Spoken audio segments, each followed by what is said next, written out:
something that we had a lot of conversations. You gave me my first opportunity at the collegiate level, which I'm very grateful, and I am very, I appreciate all the kind words.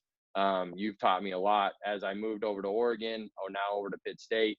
I've kind of moved around in the business to see, how important recruiting is, and it's essential to having a good program. When you guys are recruiting, when you're out on the road, what are some things that you're looking for in those prospective athletes? Well, there's the obvious, the athletic ability, that's the obvious stuff, the skill set, and what specifically are you looking for? Are you looking for an athletic guy that gets to the rim, but maybe doesn't shoot it as well? You're looking for a knockdown shooter, what specifically at the various positions? And then does that person fit your style of play? Is that someone you think you can train to do the things that you need them to do at Pittsburgh State or Hastings College or wherever you're at? Obviously, then the character. I think, is it a coachable person? Is it someone who has a thirsting for knowledge, so to speak, someone who wants to grow, someone who wants to get better, someone who wants to get challenged? And you can tell that a lot by seeing somebody play in person and how they respond to coaching. Are they looking the coach in the eye? What's their body language like? And then I think as important as anything is this a guy that teammates want to play with? Because the chemistry piece and the culture piece is really, really vital. If you got a talented guy, he doesn't want to be there, he doesn't get along with others well, that can really destroy your locker room, it can destroy your season, and it can destroy it fast. So those are the main things. Is it someone who wants to be accountable? Someone that wants to be accountable to others, someone that puts others before themselves. And, those are words, but they're hard to find. I mean, you really got to dig. And when you find those guys, it's special. It's special to be around them every day. And there are a lot of guys like that. But, boy, sometimes you got to really dig, and you got to ask questions. And you can't be afraid to ask those types of questions to guys, because sometimes you might say, well, this guy's talented, but I don't want to scare him off with these questions. But what is it your program stands for? What is your culture like? But those are the big things in recruiting. And then, obviously, when you're talking to their coaches, you're hoping the coaches are straightforward. I think most times they are. I really believe that most coaches are very genuine and sincere about their players, because you rely on them, because they're around them every day. I can watch a videotape and get the athleticism piece, or I can go to a game, but I'm not at practice. I'm not in the hallways of the school. I'm not in the lunchroom. How do they treat that kid that is struggling in school? What type of person are they, so to speak? So you really rely on recommendations of coaches, both at the AAU level and the high school level, to help you with the recruiting piece.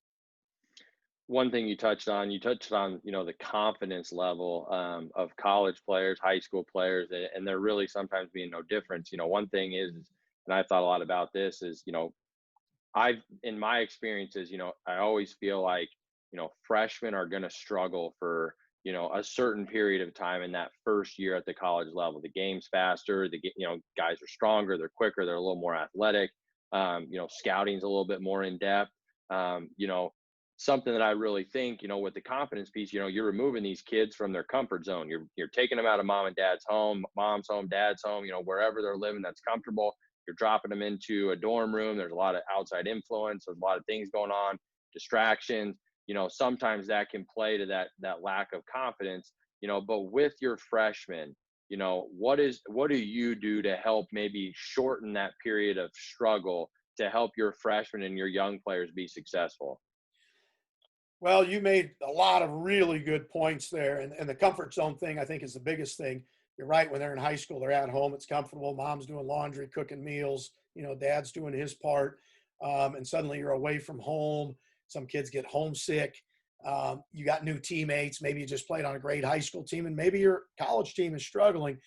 I think the key there is knowing that particular kid, and then the communication that you have with that particular kid, and building a relationship with them so that they can trust you and you can trust them. I mean, I'll give you an example. Last year, Mason Heemstra played for us, and he just did a great job. But he's one of those rare, he's just tough-nosed, hard-nosed. And you may get another kid that maybe is really struggling with a number of things. And so keeping tabs on that and really watching their demeanor, their body language. You've got to be a psychologist in the world of coaching. You've got to try to figure out what's going on in the mind of your players. both on an individual level and a team level. You know, this book, there's two ways that you ultimately learn: the people you surround yourself by and the books that you read. Okay. Now, these days you can listen to podcasts and stuff, and that's kind of a book, you know, somebody's talking to you and whatnot. The best book for me, for the confidence standpoint, is a book called Mind Gym.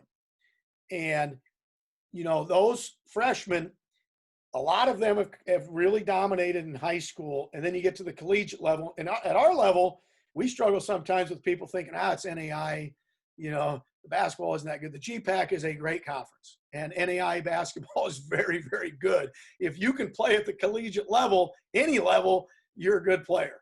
And so if they're struggling, you know, reassuring them, hey, I saw you play umpteen times in high school. You're really a good player. Believe in yourself. Sometimes it's finding a little excerpt like the poem, The Bottom Line. I mean, each kid's a little different. Some might respond to that. Some might respond to one-on-one communication. Some might want you to take them in the gym and get extra shots up with them. And so it's just a trick of knowing each particular kid, because the season is so much longer that freshman year than they've ever experienced, with the weight training, the conditioning, the practices, the travel. You know, you look at us and the travel. I mean, last year we went to Hawaii. I'm pretty sure they didn't play any high school games in Hawaii, which they were probably happy with, because Hawaii's a nice place to go to. But even league games, you know, you're driving 5 hours, you're playing, you're driving home. We come to Pittsburgh, Kansas, play you guys. I mean, it's a trip. You know, you guys are in the MIAA. You got trips. They're not used to that in most high school settings. And to boot, they're away from home. And generally, the people that they're closest to and that help them restore confidence if they're shaken would be their family. Now you are their family away from home. And so just keeping tabs on that, I think, is really, really important, and the ability to communicate and try to get through. That length of the season piece is definitely something that I learned as a player, and I've definitely kept in the back of my mind as a coach, because it is one of those deals where, you know, a lot of times you're playing 30 games spread out over the course of, you know, 4, 5, 6 months, not to mention the off season, whether it's postseason or the preseason. I mean, this is a full 12 month, you know, situation. And, you know, that is sometimes a hard adjustment, but, you know, having 30 games sometimes will allow those young guys to maybe have a couple games, but they also have a lot of games to maybe play through mistakes depending on the roster and whatnot. So that length of the season thing is definitely something that, as a coach and as a player, that it's a grind, and it's something that, you know, the best teams are always playing their best basketball at the end of the year. And that's, you know, being able to sustain, you know, that grind and that workload all the way through the year, because a lot of teams at the end, they're going down, because they're not able to sustain that grind. So, you know, just a couple questions, kind of off the cuff. What does success look like to you? I heard a great definition of success. I can't tell you where. Success is getting the most out of what you have. What do you have? And so it's not a set number of wins. You know, it's not, hey, we're going to win the national championship. And I think for me, it's trying to get the most out of every single guy, get that particular guy to his highest level, which, boy, if you accomplish that, then you'll be able to accomplish amazing things, but easier said than done, right?